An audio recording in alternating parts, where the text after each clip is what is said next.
Catherine Carey. After her marriage, Catherine Knollys, and later Lady Knollys, pronounced NOL-les, was Chief Lady of the Bedchamber to Queen Elizabeth I, who was her first cousin. Catherine's mother was Mary Boleyn, a mistress of Henry VIII before he courted and later married her sister Anne Boleyn, Henry's second queen consort. Catherine's husband was Sir Francis Knollys, with whom she had 14 children. Biography. Catherine Carey was born in about 1524, the daughter of William Carey of Aldenham in Hertfordshire, gentleman of the Privy Chamber and a squire of the body to Henry VIII, and his wife Mary Boleyn, who had once been a mistress of the king. Catherine was Elizabeth I's first cousin. Some contemporaries also asserted that Catherine was an illegitimate child of Henry VIII, which would make her Elizabeth's half-sister. Although this was never acknowledged by the king, Catherine was given deference by the court as she aged and came to resemble Henry. Catherine was said to be a witness to the execution of her aunt, Anne Boleyn, in 1536.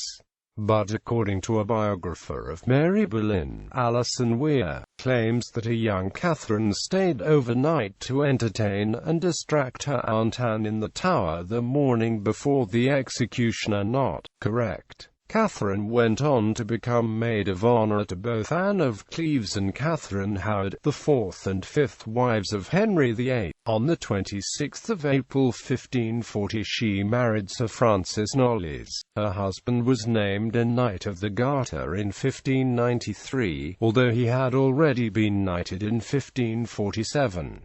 He was also treasurer of the royal household. For the time of her marriage, Catherine became known as Mistress Knollys, and from 1547 as Lady Knollys. When not in London, the couple lived at Reading in Berkshire and Rotherfield Grays in Oxfordshire, and because they were staunch Protestants, they fled to Germany during the reign of Queen Mary I.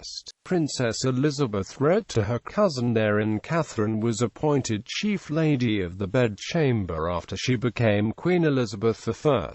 For the first 10 years of the reign, Lady Catherine combined the most senior post among the ladies-in-waiting with motherhood to more than a dozen children. Unsurprisingly, Elizabeth never recognized Catherine as her half-sister, and it was certainly not a relationship that Catherine of Sir Francis ever openly claimed. At court, Catherine was acknowledged as the Queen's favourite among her first cousins, and Elizabeth's lack of other female relatives to whom she felt close may be adequate to explain this favoured position. She died on the 15th of January 1569 at Hampton Court Palace, being outlived by her husband and children, and was buried the following April in St Edmund's Chapel in Westminster Abbey. There is a small commemorative plaque in the Abbey, although her chief monument is at Rotherfield Grays in Oxfordshire. Catherine's epitaph reads, "The Right Honourable Lady Catherine Knollys, Chief Lady of the Queen's Majesty's Bedchamber, and wife to Sir Francis Knollys, Knight, Treasurer of Her Highness's household, departed this life the 15th of January, 1568, at Hampton Court,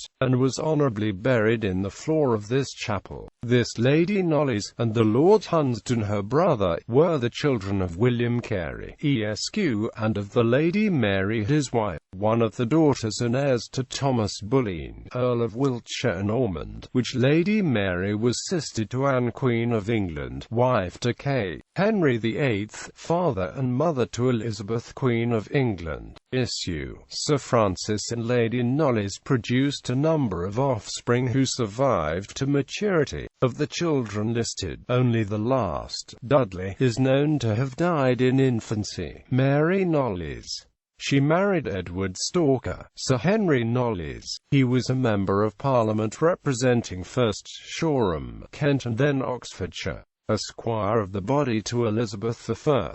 He was married to Margaret Cave, daughter of Sir Ambrose Cave and Margaret Willington. The daughter Lettice Knollys married before the 19th of June 1602 William Paget, 4th Baron Paget. Lettuce Knollys, Countesses of Essex and of Leicester. She married first Walter Devereux, 1st Earl of Essex, secondly Robert Dudley, 1st Earl of Leicester, and thirdly Sir Christopher Blunt. William Knollys, 1st Earl of Banbury. He was married first to Dorothy Bray, who was 20 years his senior, and secondly to Elizabeth Howard, daughter of Thomas Howard, 1st Earl of Suffolk, and his second wife Catherine Knollys. Edward Knollys. He was a Member of Parliament.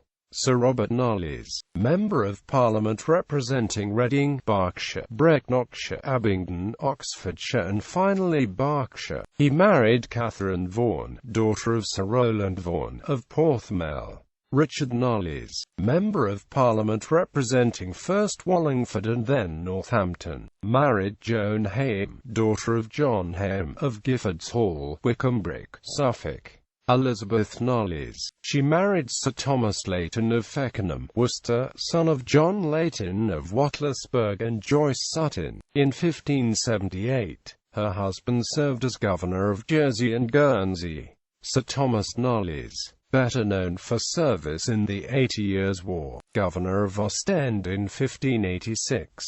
Married Odelia de Mirana, daughter of John de Mirada, Marquess of Bergen. Sir Francis Knollys the Younger, Member of Parliament representing first Oxford and then Berkshire, married Lettuce Barrett, daughter of John Barrett of Hanham, father-in-law of John Hampden. Anne Knollys, married Thomas Wesp, 2nd Baron de la Warr, mother to Thomas Wesp, 3rd Baron de la Warr, after whom the state of Delaware is named. Catherine Knollys, married first Gerald Fitzgerald, Baron Offaly, and secondly Sir Philip Butler, of Wattonwood Hall. She was the mother of Lettuce Digby, 1st Baroness Offaly. Margaret Knollys. No known descendants. Dudley Knollys,